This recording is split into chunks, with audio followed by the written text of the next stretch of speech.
Hello, my name is Monique Musiel. I'm the author of An Understanding Beyond. And today I want to talk to you about what I'm calling an eye-opener, an Easter eye-opener. Today I'd like to take a really close look at what exactly took place at Easter. I've compiled some crucial information that has until now been pretty abstract and often just overlooked when we see it or hear it. So let's begin by examining some quotes from the New International Bible, which is the Bible that I'm going to be quoting from today. And although these explanations are probably going to seem obvious after I explain, but it's so easy to just not even, to have this just go right in one ear and one out the other. So let's begin by examining some quotes from the New International Bible that, let's see, Matthew 27:50-53 would be the first one. And it states, "When Jesus had cried out again in a loud voice, he gave up his spirit. At that moment, the curtain of the temple was torn into two from top to bottom." And just an aside for a moment, when I was a child, when I heard the story, I thought, okay, God was really angry because they killed Jesus, and that he tore the curtain apart. But actually, way back in the Bible, when they used to build tents that were used for worship, there was a curtain into the inner sanctum of that tent, where only the holiest of holy could enter and speak to God. Well, that had now been removed. We no longer have that separation between us and God ever since what Jesus did for us. And then to go on with that verse, the earth shook, the rocks split, and get this, tombs broke open. The bodies of many holy people who had died were raised to life. And they left the cemetery after Jesus' resurrection, went into the holy city of Jerusalem, and appeared to many people. Notice it doesn't say the ghosts went and appeared to people. They were raised to life, okay? This was a resurrection, but it just wasn't the final one. We still have a final one coming at the end of time that some people call a white throne resurrection. In all the years I've been going to church, I don't remember ever hearing this before. If I've read it, and I have read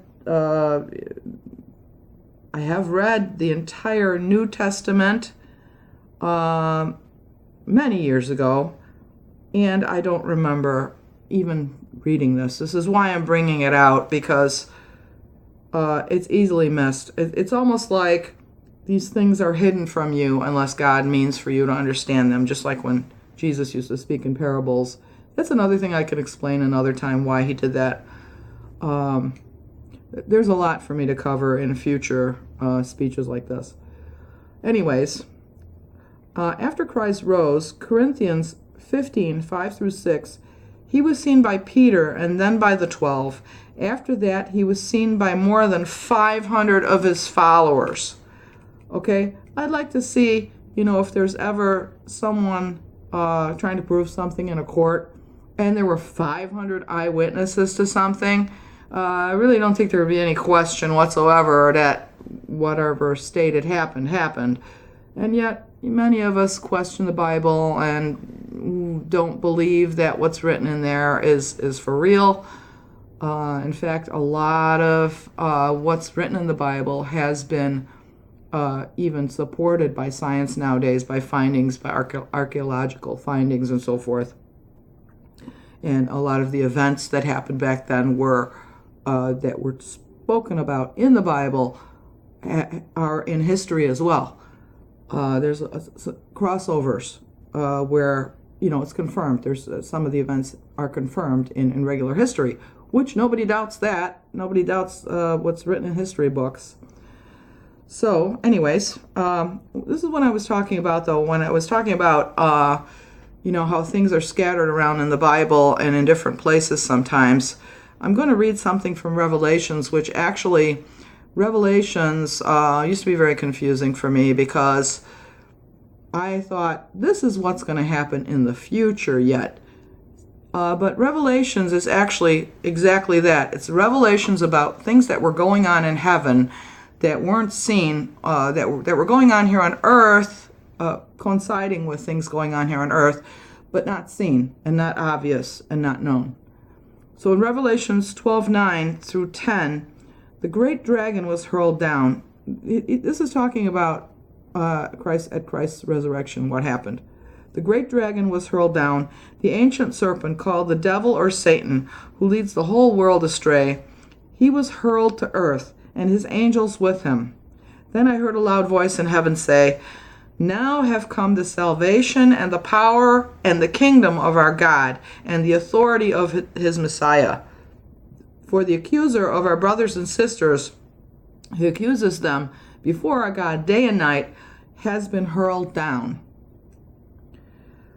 So now heaven has gotten rid of all the evil, and the kingdom of God had now been established in heaven, because now there is no more descent of all this evil there of Satan and his angels that are his followers are no longer there. In the first part of Revelations 1:12 begins with, "For this reason rejoice, O heavens, and you who dwell in them." That's the good news. But here's the bad news for us in the second half of Revelations 1:12. "Woe to the earth and the sea, because the devil has come down to you, having great wrath." This should help us to understand why there is so much evil in the world, and that the kingdom of God cannot be established here because of that.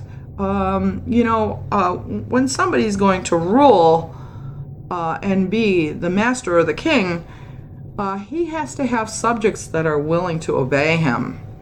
And although there are Christians here and people that are willing to obey him, and yet there is still much too much dissent for him to establish his kingdom here on earth. This should help us to understand why so many bad things happen here. And by the way, God and his angels he has an army of angels, the same as Satan has an army of his angels. And there are battles between these two forces. So there are sometimes things that are determined by the outcome of these battles. We have to understand that it isn't just God making all the decisions and causing all the circumstances here. However, it is my belief that Christ's sacrifice by his death on a tree, which theologians, if you were to look this up, will say that death on a tree was considered a curse, and back then. And so Christ has undone the original curse for which we would have been doomed, the curse that Adam and Eve brought upon humanity and the land and everything that became tainted from the point on that they decided that they were not going to listen to God, that they were not going to allow him to rule over them. So by what Christ did, this undoes that curse. But it is up to us to accept him and his forgiveness, and to accept that gift of his forgiveness, to accept that he died for us. We have to do that, and we have to really believe that for it to work. So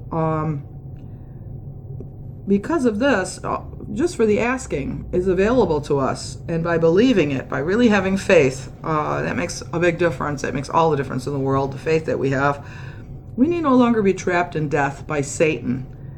Whatever that entails, whether we go to Hades or we're sleeping in our graves, whatever death entails, I can't say I'm certain about that. I could do more research maybe in the future, but All I know is we're trapped in death by Satan after we die.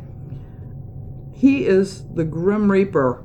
You know, when people die and you see the Grim Reaper in movies and stuff sitting at, you know, the base of the bed waiting to collect you, the Grim Reaper is Satan. That's Satan. He is the master of death.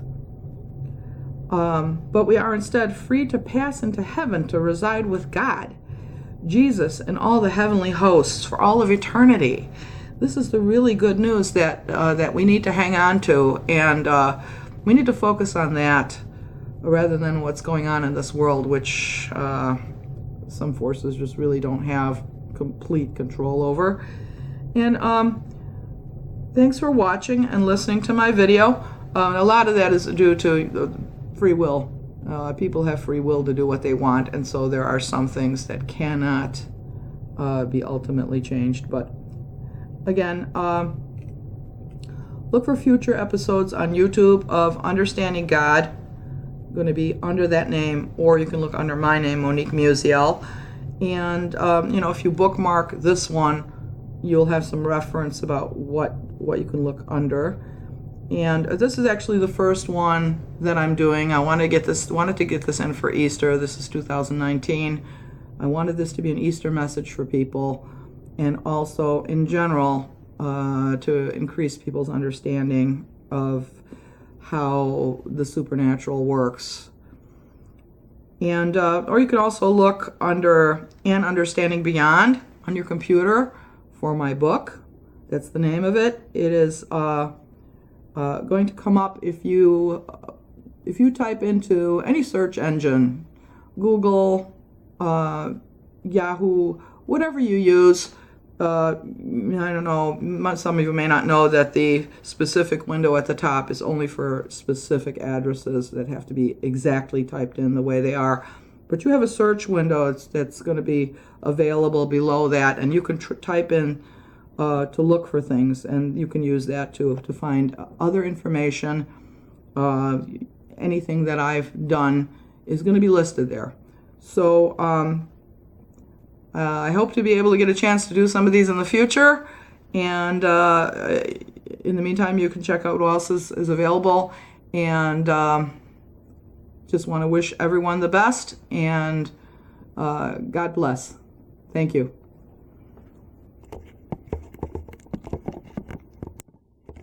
I have to figure out how to turn this camera off. Sorry.